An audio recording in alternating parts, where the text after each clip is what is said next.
Good morning. I had sort of a script, and then as I've been listening, I've changed it. So I'm going to try to talk off of this, which is kind of a little bit jumbled. So I might jump around a little bit. A quick overview of Impact 7. We are a community development financial institution. That's the most pertinent designation that we have for the people in this room, and that stands for or I'll refer to that as CDFI going forward. I'll try to go light on the acronyms as we talk. The 7 part of our name comes from way back in 1970 when the organization started.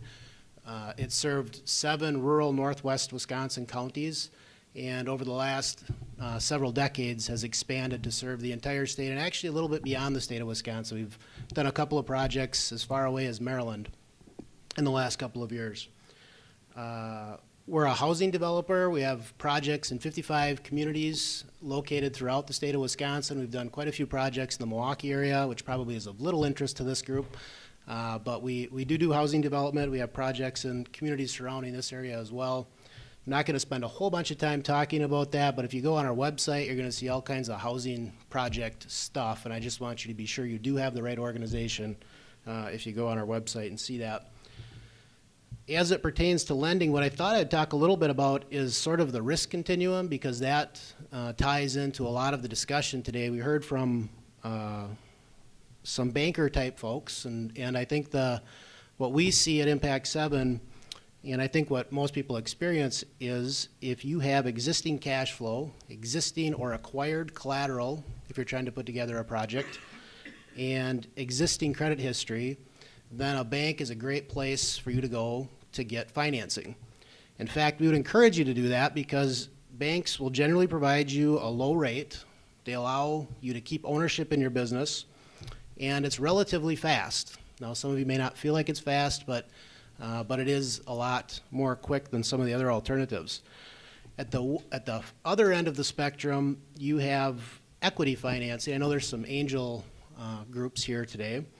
And those folks, it's usually a little bit tougher to get that kind of financing because you're really trying to convince somebody to buy into that story. You don't have that existing financial situation to sell. You're selling an idea and a plan.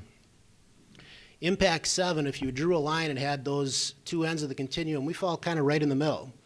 We work with banks. A lot of our projects come into our pipeline as bank referrals. So we view banks as partners when we're putting together projects. And we also work at the other end of the spectrum. We work with equity groups and a lot of times provide the conventional debt piece or even equity investments on projects. The common characteristic for us is that the project has to have high job creation. So we're not a governmental entity, but one of the things that we care about, our mission, is to create and retain jobs in all over Wisconsin, really, including this region. I think I'm going to avoid talking about a lot of programs. That's what I originally had planned to do. I think I'm going to talk about a couple of examples instead, just to give you guys some ideas on how we work. We work with a lot of the organizations in this room. I see Jeremy Price looking at me back there from WBD. And WEDC is here, Seth is here. We work with Regional Business Fund.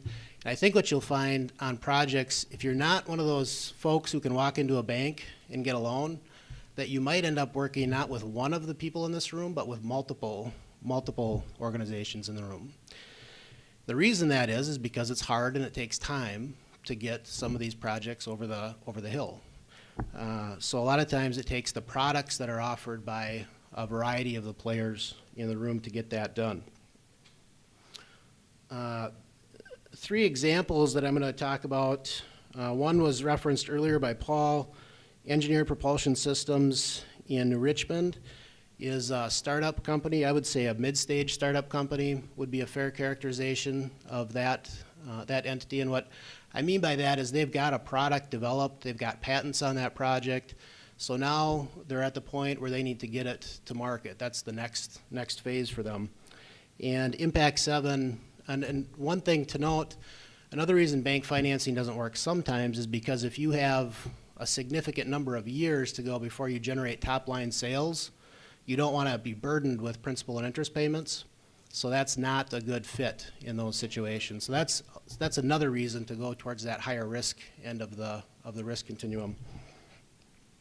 That project, Impact 7, invested equity, so way over to the high risk end of the spectrum, and invested in a convertible debt instrument. And those are things definitely that banks wouldn't look at doing.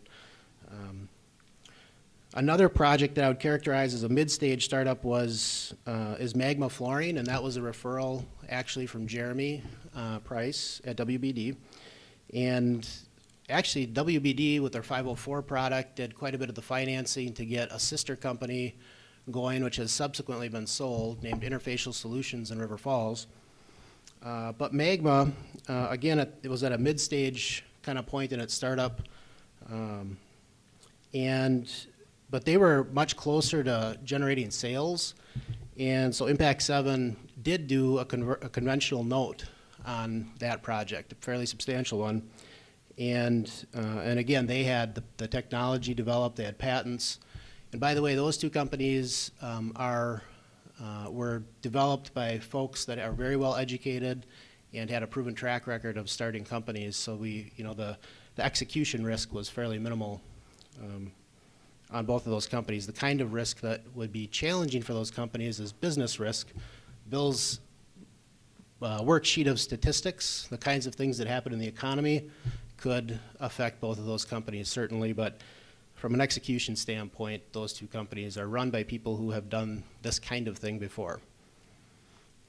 The last project I'll just mention briefly is Exodus Machines. That's not quite in this region, but that is a project that took some other funding sources. The reason I put it on here is because it utilized federal OCS grant funds. There's a federal Office of Community Economic Development, and Impact 7 helped Exodus secure grant funds. They're actually loan funds that came in the form of a grant to Impact 7. But that was the last piece of a financing stack that included the Northwest Regional Planning Commission, the sister organization to the Regional Business Fund, the City of Superior, they did a TIF loan on that project, WEDC, WEDA, which is the Wisconsin Housing and Economic Development Authority, Impact 7, and again, OCS, and I'm probably missing a couple. So on that one project, there was probably about 8 or 9 different sources of financing. I'm pointing all these examples out because, and I should also mention WDC was involved in those first 2 projects. Seth will remind me of that if I don't mention that. The reason I'm pointing those projects out is because if you're trying to raise capital and you walk into a bank, banks do want to say yes, and they often do say yes, and they're often the best option. But if you don't get a yes, there's a lot of different entities that can help. Impact 7 is one of those entities, but obviously there's a lot of other organizations that can help as well. But it takes a little bit of extra time and effort to get the project over the hill and get it financed. So if you're looking for capital, what I would say is don't get frustrated if you get a denial. In fact, maybe continue to work with the bank to see if you can figure out why the denial happened. But if you do get denied and that doesn't seem like a good option, call WBD, Wisconsin Business Development, or Impact 7, or your economic development person in your county, and there are a lot of resources out there, to help. Let's see here. I just want to make sure on my scattered notes I didn't miss anything. I think Paul mentioned on the risky end something about friends, family, and fools, and we're not friends or family, so I'm not sure what category that puts Impact 7 in. Let's try to figure out how to work that in. Of course, I'm joking. That's a really nice project. So again, multiple partnerships, and you might have to take a little extra time if you're using some of these non-conventional sources of financing, but they're out there, and I would encourage you to take the time to learn about them and use the resources that are available to get projects over the hump. One last thing, those 3 projects that I mentioned, I won't say which projects, but there's 400 new jobs that are expected to be created by those projects. So those are the kinds of projects all of us like to see happen. and that's what Impact 7 is all about. Last thing I'm going to say, I think I just said that was the last thing I was going to say.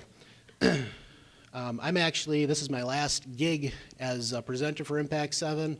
I'm taking over as president of WITC next week, and so my contact information is going to change. I'm interested in this personally and professionally, so you can contact me at the same email address, except put witc.edu where it says impact7.org, and certainly feel free to give me a call, and I can try to connect you with the resources that I'm familiar with. And then I do have other contact information on the handout in the folder. That's all I got.